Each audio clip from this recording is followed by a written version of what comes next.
ಯುಗಾದಿಯ ಬಳಿಕ ರಾಜ್ಯ ರಾಜಕೀಯದಲ್ಲಿ ಕ್ಷಿಪ್ರ ಕ್ರಾಂತಿ ಆಗತ್ತಾ ಅನ್ನುವಂತ ಪ್ರಶ್ನೆ ಒಂದೀಗ ಕಾಡ್ತಾ ಇದೆ. ಈ ರಾಜ್ಯ ಕಾಂಗ್ರೆಸ್ನಲ್ಲಿ ಆಗ್ತಾ ಇರುವಂತ ಒಂದಷ್ಟು ಬೆಳವಣಿಗೆಗಳಿದೆಯಲ್ಲ, ಇದು ಬಹಳ ಕುತೂಹಲವನ್ನ ಮೂಡಿಸ್ತಾ ಇದೆ. ಇಂಟ್ರೆಸ್ಟಿಂಗ್ ಆಗಿದೆ ಈ ಡೆವಲಪ್ಮೆಂಟ್ಸ್. ಅಧಿವೇಶನದ ಬಳಿಕ ಸಿಎಂ ಕುರ್ಚಿ ಕದನ ತಾರಕಕ್ಕೇರಲಿದೆ.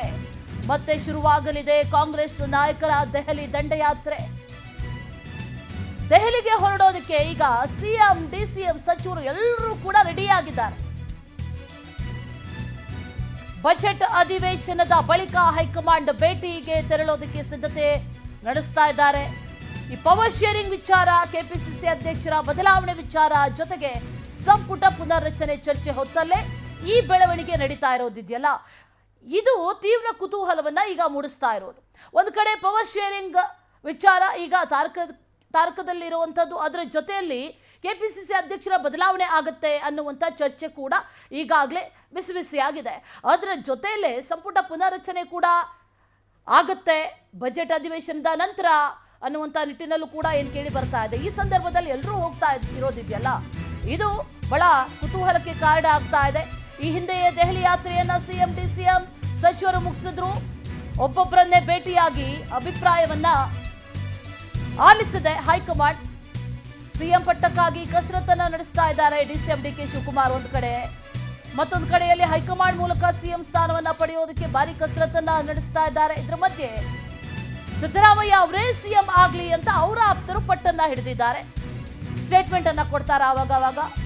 ಬಹುತೇಕರು ಸಿದ್ದರಾಮಯ್ಯನವರೇ ಆಗ್ಲಿ, ಮುಂದುವರಿಲಿ ಅನ್ನುವಂಥ ನಿಟ್ಟಿನಲ್ಲಿ ಒತ್ತಾಯಗಳು ಕೂಡ ಕೇಳಿ ಬರ್ತಾ ಇದೆ. ಹೈಕಮಾಂಡ್ ಮೇಲೆ ಒತ್ತಡ ಹಾಕುವಂತ ಲೆಕ್ಕಾಚಾರದಲ್ಲಿ ಹಲವು ಸಚಿವರು ಕೂಡ ಇದ್ದಾರೆ ಅನ್ನುವಂಥ ಮಾಹಿತಿ ಲಭ್ಯ ಆಗ್ತಾ ಇದೆ. ಮತ್ತಷ್ಟು ಡೀಟೇಲ್ಸ್ ಅನ್ನ ನೀಡ್ತಾರೆ ನಮ್ಮ ಪ್ರತಿನಿಧಿ ಆನಂದ್, ನೇರ ಸಂಪರ್ಕದಲ್ಲಿ ಜಾಯಿನ್ ಆಗ್ತಾ ಇದ್ದಾರೆ. ಆನಂದ್, ಗಮನಿಸ್ತಾ ಇದ್ದೀವಿ ಎಲ್ಲರೂ ಕೂಡ ಈಗ ದೆಹಲಿಗೆ ಹೋಗ್ತಾ ಇದ್ದಾರೆ. ಆದ್ರೆ ಆ ಮೀಟಿಂಗ್ ನ ಎಜೆಂಡಾ ಏನು, ಯಾವ ವಿಚಾರದ ಬಗ್ಗೆ ಅಲ್ಲಿ ಪ್ರಮುಖವಾಗಿ ಚರ್ಚೆ ಆಗುತ್ತೆ ಅಂತ ಆನಂದ್? ಅಶ್ವಿನಿ, ಪ್ರಮುಖವಾಗಿ ಬಜೆಟ್ ಅಧಿವೇಶನದಲ್ಲಿ ಸಿಎಂ ಸಿದ್ದರಾಮಯ್ಯ ಮತ್ತೆ ಡಿಕೆ ಶಿವಕುಮಾರ್ ಅವರು ಒಗ್ಗಟ್ಟ ಪ್ರದರ್ಶನವನ್ನು ಮಾಡ್ತಾ ಇದ್ದಾರೆ. ಆದ್ರೆ ಸದನದ ಹೊರಗಡೆ ಇವರ ನಡುವೆ ನಡೀತಾ ಇರತಕ್ಕಂಥ ಮುಸುಕಿನ ಗುದ್ದಾಟ ಏನಿದೆ, ಇದಕ್ಕೆ ಬ್ರೇಕ್ ಬೀಳ್ತಾ ಇಲ್ಲ. ಪ್ರಮುಖವಾಗಿ ಸಿಎಂ ಬದಲಾವಣೆ ಆಗಲೇಬೇಕು ಅಂತ ಡಿಕೆ ಶಿವಕುಮಾರ್ ಮತ್ತೆ ಅವರ ಬಣದ ನಾಯಕರು ಪಟ್ಟಣ ಹಿಡಿದುಕೊಂಡಿದ್ದಾರೆ. 2.5 ವರ್ಷಕ್ಕೂ ಮೊದಲೇ ತಮ್ಮ ಹಕ್ಕು ಮಂಡನೆಗೆ, ಅಂದ್ರೆ ಕೆಪಿಸಿಸಿ ಅಧ್ಯಕ್ಷರಾದವರಿಗೆ ಸಿಎಂ ಸ್ಥಾನ ಸಿಗಬೇಕು ಅನ್ನೋ ಒಂದು ನಿಯಮ ಏನಿದೆ, ಆ ಒಂದು ನಿಯಮದ ಅಡಿ ಡಿಕೆ ಶಿವಕುಮಾರ್ ಅವರು ಹಕ್ಕು ಮಂಡನೆ ಮಾಡೋದಕ್ಕೆ ಮುಂದಾಗಿರ್ತಕ್ಕಂಥದ್ದು. ಹಾಗಾಗಿ ಬಜೆಟ್ ಅಧಿವೇಶನ ನಂತರ ಡಿಕೆ ಶಿವಕುಮಾರ್ ಅವರು ಸೇರಿದಂತೆ ಕೆಲವು ಆಪ್ತ ಬಣದ ನಾಯಕರು ದೆಹಲಿ ಪ್ರವಾಸ ಕೈಗೊಳ್ಳೋದಕ್ಕೂ ಕೂಡ ತೀರ್ಮಾನವನ್ನ ಮಾಡಿಕೊಂಡಿದ್ದಾರೆ. ಈ ಕಡೆ ಸಿಎಂ ಸಿದ್ದರಾಮಯ್ಯನವರ ಬಣದ ನಾಯಕರು ಕೂಡ ಮತ್ತೊಂದು ಕಡೆ ದೆಹಲಿಗೆ ಹೋಗೋದಕ್ಕೆ ಈಗಾಗಲೇ ಎಲ್ಲಾ ರೀತಿಯ ಒಂದು ತಯಾರಿಯನ್ನ ಮಾಡ್ಕೊಂಡಿರ್ತಕ್ಕಂಥದ್ದು. ಹಾಗಾಗಿ ಬಜೆಟ್ ಅಧಿವೇಶನದ ನಂತರ ಈ ನಾಯಕತ್ವ ಬದಲಾವಣೆ ಕಿಚ್ಚು ಏನಿದೆ, ಇದು ಬಹಳಷ್ಟು ಒಂದು ತಾರಕಕ್ಕೆ ಹೋಗ್ತಕ್ಕಂಥ ಸಾಧ್ಯತೆ ಇದೆ. ಮತ್ತೊಂದು ಕಡೆ ಸಿದ್ದರಾಮಯ್ಯನವರು ತಮ್ಮ ಆಪ್ತ ಬಣದ ಸಚಿವರು ಮತ್ತೆ ಶಾಸಕರನ್ನ ಇಟ್ಕೊಂಡು ಹೈಕಮಾಂಡ್ ಮುಂದೆ ಒಂದು ಪೆರೇಡ್ ಮಾಡೋದಕ್ಕೂ ಕೂಡ ತೀರ್ಮಾನವನ್ನ ಮಾಡ್ಕೊಂಡಿರ್ತಕ್ಕಂಥದ್ದು.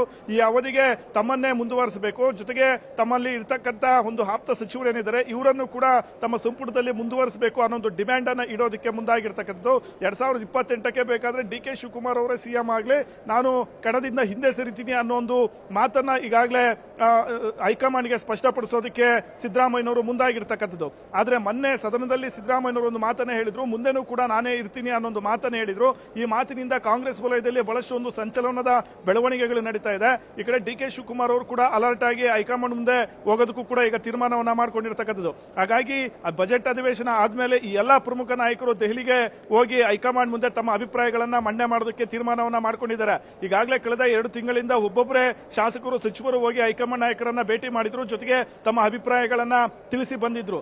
ಈಗ ಮತ್ತೆ 2.5 ವರ್ಷ ಪೂರೈಕೆ ಆಗ್ತಾ ಇರ್ತಕ್ಕಂಥ ಒಂದು ಸಂದರ್ಭದಲ್ಲಿ ಮತ್ತೆ ದೆಹಲಿ ಪ್ರವಾಸವನ್ನ ಕೈಗೊಳ್ಳೋದಕ್ಕೆ ಎಲ್ಲಾ ನಾಯಕರು ತೀರ್ಮಾನವನ್ನ ಮಾಡಿಕೊಂಡಿದ್ದಾರೆ. ಪ್ರಮುಖವಾಗಿ ಮೇ 20ಕ್ಕೆ ಕಾಂಗ್ರೆಸ್ ಸರ್ಕಾರ ಅಧಿಕಾರಕ್ಕೆ ಬಂದು 2 ವರ್ಷ ಕಳೆಯುತ್ತೆ.